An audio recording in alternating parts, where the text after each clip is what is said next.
سورہ صافات پارہ نمبر 23۔ نحمدہ و نصلی علی رسولہ الکریم، اما بعد، اعوذ باللہ من الشیطان الرجیم، بسم اللہ الرحمن الرحیم۔ والصافات صفا فالزاجرات زجرا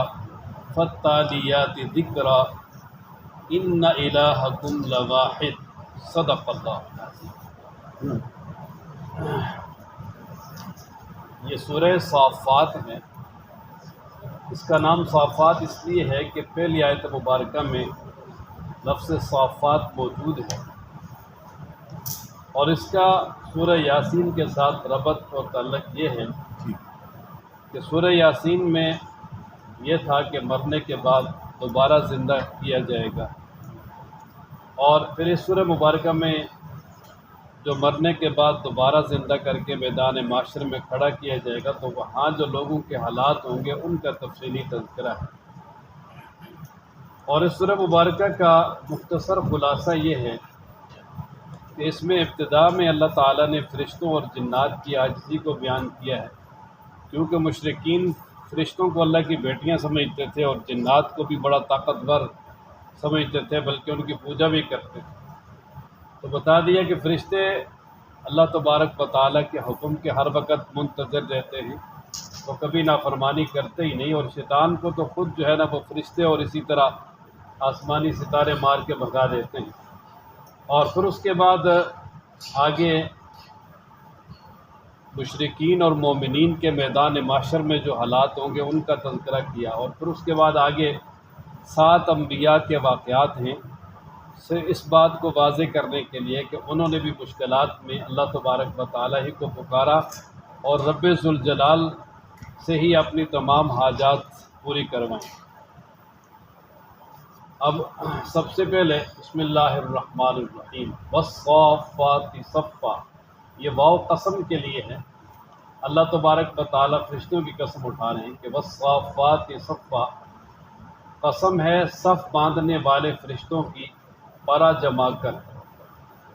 فالزاجرات زجرا، پس قسم ہے ڈانٹنے والے فرشتوں کی جھڑک کر، فالتالیات ذکرا،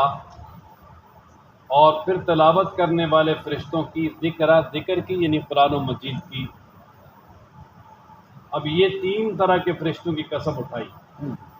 اور معنی کہ قسم ہے ان فرشتوں کی جو صف باندھنے والے ہیں۔ تو اصل میں جو فرشتے ہیں وہ ہمہ وقت اللہ تبارک و تعالیٰ کے ہاں صف باندھے کھڑے ہیں اور اللہ کے حکم کے منتظر ہیں کہ کس وقت رب ذوالجلال کی طرف سے حکم آئے اور اس کو پورا کرے۔ خود حدیث مبارکہ میں منقول ہے، جناب نبی کریم صلی اللہ تعالیٰ علیہ وآلہ وسلم نے ارشاد فرمایا کہ یہ جو فرشتے ہیں یہ اللہ تو حضرت صلی اللہ علیہ وسلم نے ارشاد فرمایا کہ تم جو ہے نا ایسے صفے بنایا کرو جس طرح کے فرشتے جو ہے نا وہ صف بستہ رب ذوالجلال کے ہاں کھڑے ہوتے ہیں، اور اللہ تبارک و تعالیٰ کو ایسی صفیں بڑی پسند ہیں۔ اور فرمایا کہ فرشتے کس طرح صف باندھ کے کھڑے ہوتے ہیں، تو فرشتے بارگاہ الہی میں اس طرح صف باندھ کے کھڑے ہوتے ہیں کہ پہلے وہ اگلی جو صف ہے اس کو پورا کرتے ہیں، اور دوسرا یہ کہ وہ بالکل مل کے کھڑے ہوتے ہیں، اور اس کے بعد بعد والی صف میں بعد میں کھڑے ہوتے ہیں، سب سے پہلے اگلی صفوں کو پر کرنا۔ تو وہ اگلی صفوں کو پر کرنا یہ فرشتوں کی صفات میں سے ہیں، اور اسی طرح نماز کے لیے اور عبادت کے لیے ضروری ہے، خاص طور پہ باجماعت نماز کے لیے، کہ پہلے اگلی صفوں کو پر کیا جائے، اور پھر ساتھ دوسرا یہ بھی ہے کہ صفوں کو بالکل ایسا پر کیا جائے کہ مل کے کھڑا ہوا جائے، ان میں درمیان میں کوئی فاصلہ نہ ہو۔ یہ مسلم شریف کی روایت ہے، حضرت جابر رضی اللہ تعالیٰ عنہ سے۔ اور دوسرا فرمایا نا کہ فالزاجرات زجرا، قسم ہے ڈانٹنے والے فرشتوں کی۔ تو یہ ڈانٹنے والے یہ کہ جب اللہ تعالیٰ کا حکم آتا ہے تو ایک دوسرے کو ڈانٹتے رہتے ہیں کہ بھائی جلدی اللہ کے حکم کی تعمیل کرو، اور یا یہ ہے کہ وہ جنات کو ڈانٹتے ہیں وہاں سے بھگانے کے لیے، کہ جنات جب اوپر جانے کی کوشش کرتے ہیں تو ان کو وہ ڈانٹ کے جو ہے نا وہ نیچے بھیج دیتے ہیں، اور یا یہ ہے کہ جب وہ قوموں پہ اللہ تعالیٰ کی طرف سے اور اللہ کے حکم کے مطابق عذاب لاتے ہیں تو ان کو ڈانٹتے ہیں، یا جس وقت روح نکالتے ہیں تو اس وقت بھی جو برے لوگ ہیں ان کو فرشتے بڑی سختی کے ساتھ ڈانٹ کے روح نکالتے ہیں۔ فتالیات ذکر، اور پھر کچھ فرشتے ایسے جو اللہ تبارک و تعالیٰ کا ہر وقت ذکر اور عبادت کرتے رہتے ہیں۔ تو یہ 3 طرح کے فرشتوں کا تذکرہ فرمایا اور ان کی قسمیں اٹھائیں، اور ان کی قسمیں اٹھانے کے بعد اللہ تعالیٰ فرماتے ہیں انا بے شک الہکم تمہارا معبود لواحد البتہ ایک ہی ہے۔ یہ تینوں فرشتوں کی قسمیں اٹھا کر کیا فرمایا کہ تمہارا معبود ایک ہے، اللہ تبارک و تعالیٰ کا کوئی شریک نہیں۔ کہ فرشتے اور جو اللہ تعالیٰ کسی چیز کی بھی، کسی مخلوقات میں سے جو کسی چیز کی بھی قسم اٹھاتے ہیں تو وہ بطور استشہاد کے ہوتا ہے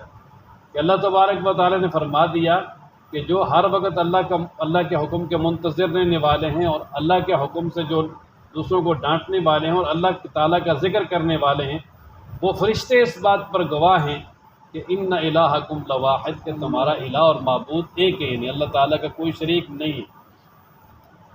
اور یہ ابتداءً فرشتوں کی قسمیں اس لیے اٹھائی اور بطور استشہاد کے پیش کیا کہ مشرکین جو ہے وہ فرشتوں کو اللہ کی بیٹیاں کہتے تھے اور ان کو اللہ کے ساتھ شریک مانتے تھے۔ تو فرمایا کہ وہ کس طرح اللہ کے شریک ہو سکتے ہیں، وہ تو خود اللہ تبارک و تعالیٰ کا حکم ماننے کے لیے ہر وقت تیار رہتے۔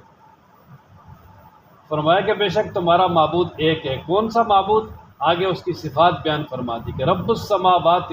جو رب آسمانوں کا، والارض، اور زمینوں کا، وما بینہما، اور ان دونوں کے درمیان جو مخلوقات ہیں ان سب کا وہ رب ہے، پالنے والا ہے۔ ورب المشارق، اور وہ رب مشرقوں کا، وہ رب ہے کس کا جی؟ مشرقوں کا۔ مشرق، یہ مشارق مشرق کی جمع ہے، مشرق یہ اس میں ظرف، اس کا معنی سورج طلوع ہونے کی جگہ۔ تو قرآن مجید میں جو ہے نا وہ مشرق اور مغرب کا تذکرہ 3 طرح پر ہے۔ ایک ہے واحد لفظ کے ساتھ، رب المشرق والمغرب، اور اسی طرح سورہ رحمان میں ہے رب المشرقین والمغربین، وہ تثنیہ کے ساتھ کہ وہ رب ہے 2 مشرقوں کا اور 2 مغربوں کا۔ اور یہاں پر کیا ہے جی؟ ورب المشارق۔ اور اسی طریقے سے قرآن مجید میں ایک اور موقع پر بھی اللہ تبارک و تعالیٰ نے جمع کا لفظ استعمال کیا ہے، فلا اقسم برب المشارق والمغارب، کہ قسم ہے اس رب کی جو مشرقوں اور مغربوں کا ہے۔ تو اصل میں جہاں پر تذکرہ ہے نا واحد کے ساتھ رب المشرق والمغرب، وہاں پر طرف اور جہت مراد ہے کہ بھئی سورج جو ہے نا وہ مشرق کی طرف سے نکلتا ہے وہ طرف، اور مغرب کی طرف جا کے غروب ہو جاتا ہے۔ اور جہاں پر یہ تذکرہ ہے نا رب المشرقین والمغربین، اصل یہ ہے کہ سورج جو ہے نا وہ گرمیوں میں ایک طرف سے اپنا سفر شروع کرتا ہے، اور اس طرح روزانہ الگ الگ جگہ سے طلوع ہوتے ہوتے جب یہ دسمبر آتا ہے تو وہاں سردیوں میں ایک جگہ پر یعنی وہاں رک جاتا ہے اور پھر دوبارہ واپس سفر شروع کر لیتا ہے، اور گرمیوں میں آ کر پھر جو ہے نا اس انتہا پہ رک جاتا ہے۔ تو یہ جو سردیوں کے میں سورج نکلنے کی جگہ اور گرمیوں سے جہاں سے وہ واپسی ہوتی ہے، مشرقین، ان دونوں کا تذکرہ کیا۔ اور یہ پہاڑی علاقوں میں بالکل واضح نظر آتا ہے، ہمارے سامنے کشمیر کے پہاڑ ہیں ادھر، تو ان سے بالکل گرمیوں میں جو ہے نا وہ اس طرف سے سورج نکلتا ہے، پھر آہستہ آہستہ سردیوں میں بالکل اس سائڈ پہ آ جاتا ہے، اور باقاعدہ وہ یعنی پھر یہاں سے سفر پورا کر کے پھر ادھر جو ہے نا وہ شروع ہو جاتا ہے۔ اور یہاں پر اور اسی طرح کے جو دوسری صورت میں جو جمع کا لفظ ہے مشارق، تو اس سے مراد یعنی روزانہ طلوع ہونے کی جگہ ہے۔ بھائی سورج کے طلوع ہونے کی 360 مشرقیں، 365 جس طرح دن ہے نا، اسی طرح ہر دن کے الگ الگ مشرق ہے، ہر دن سورج الگ جگہ سے طلوع ہوتا ہے۔ اب مطلب گرمیوں میں یہاں اینڈ سے شروع کرتا ہے تو تھوڑا سا فاصلہ ادھر سے طلوع، پھر ادھر سے، پھر ادھر سے، پھر کرتے کرتے یہاں پر آ کے سردیوں میں اینڈ ہو جاتا ہے، اور پھر ادھر سے دوبارہ واپس، تو روزانہ نئی جگہ سے کیا ہوتا ہے؟ طلوع ہوتا ہے۔ اور یہ رب ذوالجلال کا ایک مربوط نظام بنایا ہوا ہے جس میں کوئی کسی قسم کی کمی بیشی نہیں، اور اس کے لیے مدار بنا ہوا ہے۔ تو یہاں پر اس کا تذکرہ ہے کہ جو اللہ تبارک و تعالیٰ یعنی روزانہ سورج کو نئی جگہ سے طلوع کرنے والا ہے، وہی اللہ تبارک و تعالیٰ تمہارا معبود ہے۔ اور آگے فرمایا کہ انا زینا السماء الدنیا، اللہ فرماتے ہیں کہ ہم نے جو آسمان دنیا ہے اس کو ہم نے مزین کیا ہے ستاروں کے ساتھ، کہ یہ جو آسمان ہے اللہ تعالیٰ نے اس کے نیچے ستارے لگا دیے جو بڑے چمکدار ہیں، رات کو چمکتے ہوئے نظر آتے ہیں، اور جب انسان آسمان کی طرف نظر کرتا ہے تو وہ آسمان بڑا خوبصورت لگتا ہے، بڑا خوشنما لگتا ہے، روشنی اور جگہ جگہ سے ٹمٹماتے چمکتے ستارے نظر آتے ہیں۔ تو یہ ایک بڑا دل ربا منظر ہے۔ ایک تو یہ ہے ستاروں کا فائدہ، اور دوسرا فرمایا وَحِفْظًا مِّن كُلِّ شَيْطَانٍ مَارِدٍ، کہ جو سرکش شیاطین ہیں ان سے حفاظت کے لیے یہ ستارے بنائے ہیں۔ اصل میں یہ ہے کہ اللہ تبارک و تعالی جب فرشتوں کو حکم دیتے اور فرشتے اللہ تبارک و تعالی کے حکم کا آپس میں تذکرہ کرتے کہ رب ذوالجلال نے یہ حکم دیا ہے، تو یہ جو جنات ہیں ان کی پیدائش چونکہ آگ سے ہے، اور بعض یہ بھی کہتے ہیں کہ یہ سورج کی جو گرم شعاعیں ہیں آگ کی طرح ان سے، اور یہ اسی وجہ سے یہ فضا میں بڑے آرام سے اڑ لیتے ہیں، جس طرح کہ فرشتے ایک مخلوق ہے وہ اڑ لیتے ہیں، اسی طرح یہ جنات بھی اڑتے رہتے ہیں، اور یہ یہاں تک کہ آسمانوں کے قریب چلے جاتے ہیں، اور وہاں پر جو فرشتے اللہ تبارک و تعالیٰ کی طرف سے حکم کا تذکرہ کرتے ہیں آپس میں کہ اللہ نے کیا حکم دیا، پھر وہ بتاتے ہیں کہ جی یہ حکم ہے، اور اس کو پھر یہ وہاں سے چوری کر کے اچک کر لاتے اور لا کر جو ہے کائنوں اور نجومیوں کو بتا دیتے، پھر وہ کچھ ساتھ اور بھی جھوٹ ملا کے لوگوں کو بتاتے، تو بعض دفعہ وہ سچی بھی خبر نکل آتی کہ آئندہ کل یہ کام ہونے والا ہے جو فرشتوں نے کرنا تھا، تو پھر وہ لوگوں کا یہ نظریہ اور اعتقاد بن گیا کہ یہ جو کاہن ہیں یہ تو غیب جانتے ہیں، تو اس سے لوگوں کے نظریات بڑے وہ خراب کرتے تھے۔ اور خود نبی پاک صلی اللہ تعالیٰ علیہ وآلہ وسلم کی ایک حدیث ہے، ترمذی کی روایت ہے، نبی پاک صلی اللہ تعالیٰ علیہ وآلہ وسلم ایک دفعہ اپنے صحابہ کے ساتھ بیٹھے ہوئے تھے، تو دفعتاً جو ہے نا وہ ایک ستارہ ایسے ٹوٹا، تو نبی پاک صلی اللہ علیہ وسلم نے فرمایا کہ یہ جو ستارہ جب ٹوٹتا ہے تو تم زمانے جاہلیت میں سے کیا سمجھتے تھے؟ تو وہ فرمانے لگے جی ہم یہ سمجھتے تھے کہ یہ کوئی بڑا شخص پیدا ہوا ہے دنیا پہ، کوئی ایسا شخص پیدا ہوا ہے کہ جس نے آگے بڑا بننا ہے، اور یا یہ ہے کہ کوئی شخص بڑا دنیا سے چلا گیا ہے تو اس کی وجہ سے یہ ستارہ ٹوٹا ہے۔ تو آپ صلی اللہ تعالیٰ علیہ وآلہ وسلم نے فرمایا نہیں، ایسا نہیں ہے، بلکہ معاملہ یہ ہے کہ جب اللہ تبارک و تعالیٰ کسی بھی کام کا ارادہ فرما لیتے ہیں تو پھر جو رب ذوالجلال کے عرش کو اٹھانے والے فرشتے ہیں حاملین عرش، وہ جو ہے اللہ تبارک و تعالیٰ کی تسبیح اور پاکی بیان کرنا شروع کر دیتے ہیں، پھر اس کے ساتھ والے، پھر اس کے ساتھ والے، یہاں تک کہ یہ بات 7ویں آسمان تک پہنچتی ہے، اور پھر جو چھٹے آسمان والے ہیں وہ 7ویں آسمان والوں سے پوچھتے ہیں فرشتے کہ جی اللہ نے کیا حکم دیا ہے، وہ بتاتے ہیں، پھر جو 5ویں والے چھٹے والوں سے پوچھتے ہیں، اس طرح کرتے کرتے جب یہ بات پہنچتی ہے نا آسمان دنیا پر، تو آسمان دنیا والے جو فرشتے ہیں جب یہ اوپر والوں سے پوچھتے ہیں تو اس وقت یعنی شیاطین وہاں پہنچ کر کوئی بات اچک کر اس کو لانے کی کوشش کرتے ہیں، تو اللہ تبارک و تعالیٰ یعنی جو چوری چھپے شیطان وہاں تک پہنچنے کی کوشش کرتے ہیں، پھر ان کے پیچھے ستارہ لگا دیتے ہیں اور وہ چمکتا ہوا ستارہ انہیں مار کر بھگا دیتا ہے، ختم کر دیتا ہے، جلا دیتا ہے۔ یعنی آپ یوں سمجھ لیں آج کل کے دور کے زبان میں کہ اللہ تبارک و تعالیٰ نے ان کے لیے میزائل فٹ کیے ہوں جنات کے لیے، کہ جب وہ اوپر جاتے ہیں تو فوری طور پہ کہتے ہیں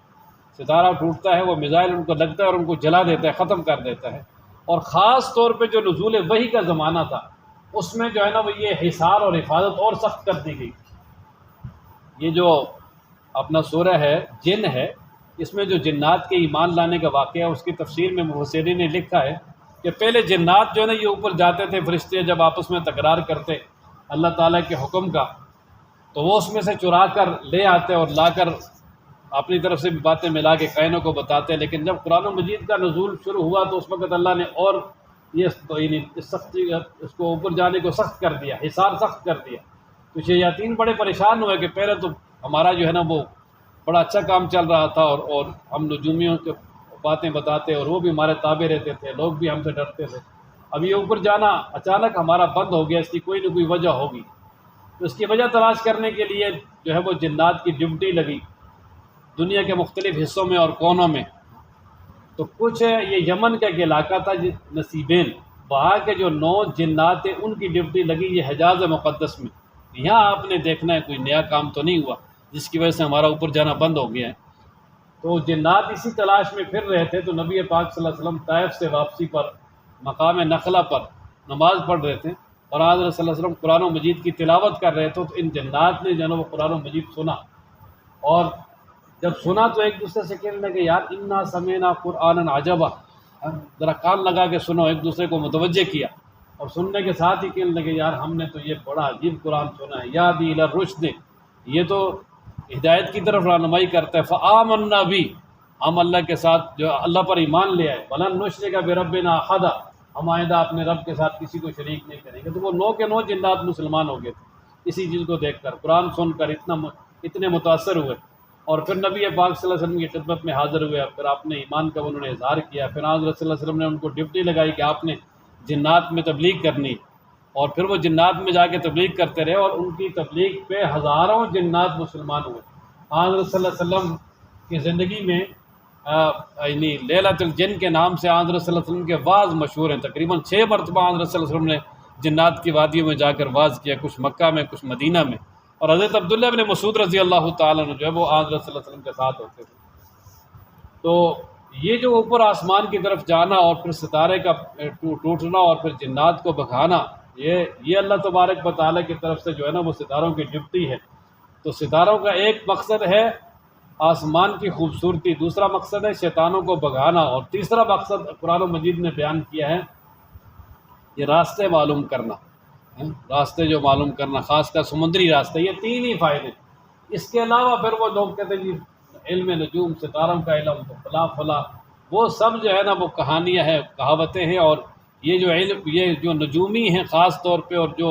کاہن اور جادوگر ہیں، یہ سب ان کی جو ہے وہ کارستانی ہے، اور سارے کے سارے جو ہے نا وہ ان کے جو ہے نا لوگوں کو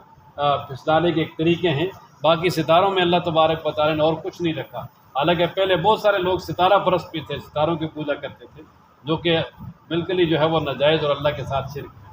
تو یہ فرمایا نا کہ انا زینا السماء الدنیا،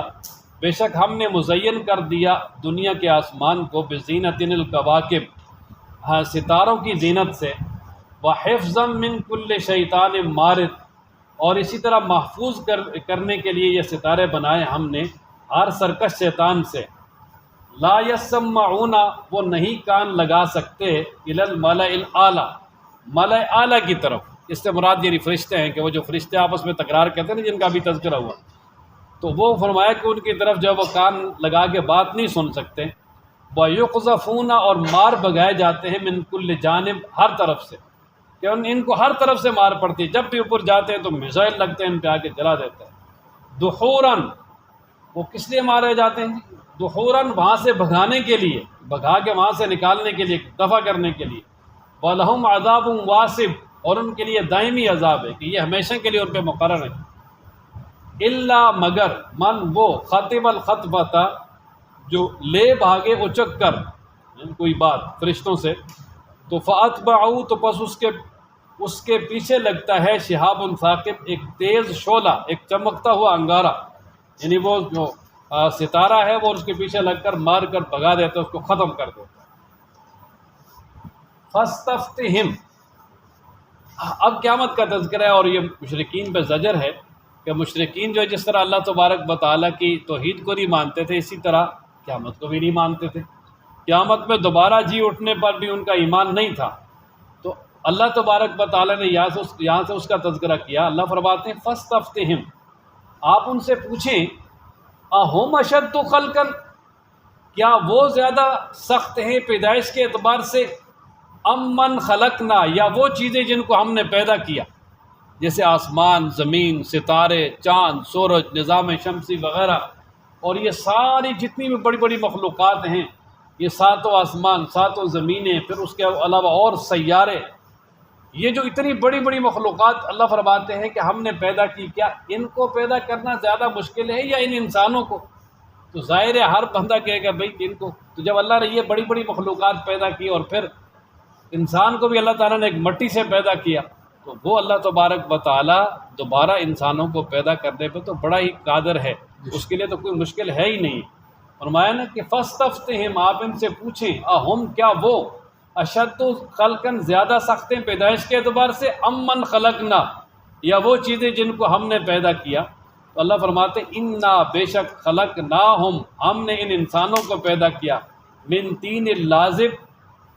چپکدار اور لیسدار مٹی سے، کہ چمکدار اور لیسدار جو مٹی ہے اللہ تبارک و تعالیٰ نے انسانوں کو اس سے بنایا ہے۔ اچھا، قرآن مجید میں اللہ تبارک و تعالیٰ نے انسانیت کی جو ابتدائی تخلیق ہے، یعنی جو آدم علیہ السلام کا اللہ تعالیٰ نے مجسمہ بنایا نا مٹی سے، اور پھر اس میں روح پھونکی اور اسی سے پھر آگے انسان چلے، تو انسان کی جو ابتدائی تخلیق ہے یعنی آدم علیہ السلام کی تخلیق، اور اس کا تذکرہ کرتے ہوئے اللہ تبارک و تعالیٰ نے نا مٹی کے مختلف نام ذکر کیے قرآن مجید میں۔ یعنی کہیں آتا ہے بھائی کہ ہم نے انسان کو پیدا کیا تراب، من تراب، مٹی سے، اور کہیں آتا ہے ہم نے پیدا کیا تین کے الفاظ ہیں، اور کہیں جو ہے نا وہ آتا ہے ارض، زمین سے پیدا کیا، اور اسی طرح کہیں آتا ہے تین لازم، یعنی جس طرح یہاں پر ہے کہ چمکدار لیسدار مٹی، اور کہیں آتا ہے حمأ مسنون، یعنی وہ مٹی، اور وہ مٹی کا تخمیر جو کافی دیر جو ہے نا وہ چھوڑ دیا گیا ہو، اس میں پانی وغیرہ ڈال کر اس کو گوندھ کر، جس کی وجہ سے وہ بہت ہی زیادہ پرانا ہو گیا، اور کہیں آتا ہے سلسال، بجنے والی، اور کسی جگہ پر سلسال کالفخار، یعنی ایسی بجنے والی جو ٹھیکری کی طرح ہے۔ تو یہ مختلف جگہوں پہ مختلف نام ہیں۔ تو اصل میں یہ جو آدم علیہ السلام کو رب ذوالجلال نے بنایا نا، تو اس کے جو مختلف ادوار ہیں ان کا تذکرہ کیا۔ مثلا جہاں پر تراب کا تذکرہ ہے تو وہاں پر یہی ہے کہ مٹی، یعنی مٹی لی، اور پھر جہاں پر ہے نا تین، اور اس کو گارا بنایا، یعنی اس میں پانی ڈالا، ظاہر ہے وہ گارا بن گیا، گیلی ہو گئی، اور پھر اس کو یعنی وہ گوندا تو تین لازم، وہ چمکدار بن گئی، اور پھر وہ گوند کر اس مٹی کو، جس طرح یہ کمہار کافی دیر چھوڑ دیتے اس کو، وہ پڑی رہتی ہے، وہ زیادہ لیسدار بن جاتی ہے، تو وہ حمأ مسنون بن گئی۔ اور پھر جب حضرت سیدنا آدم علیہ السلام کا پتلا بنایا، اور پھر جب وہ خشک ہو گیا تو پھر وہ ایسے جس طرح وہ بجنے والی ہوگی۔ یہ اس طرح کی یعنی مختلف ادوار کا تذکرہ ہے۔ تو اللہ تبارک و تعالیٰ فرماتے ہیں کہ جو رب ذوالجلال مٹی سے آدم علیہ السلام کا مجسمہ بنا کر اس میں روح ڈال کر پھر آگے اس سے انسانیت کی جو تخلیق ہے اس کو ایک پانی کے قطرے سے جاری کر سکتا ہے، تو وہ رب ذوالجلال دوبارہ قیامت میں بھی سب کو بیدار کر سکتا ہے۔ مٹی کے اندر سے انسان کے اجزاء، اور اسی طرح جو انسان کے مٹی کے ساتھ مٹی مل گئے ہیں جو اجزاء، ان کو دوبارہ جمع کرنا اور دوبارہ جمع کر کے انسان کو پیدا کرنا، یہ اس پہ کوئی مشکل نہیں ہے۔ اللہ تعالی ہم سب کو قرآن و مجید پڑھنے، سمجھنے، عمل کرنے کی توفیق عطا فرمائے۔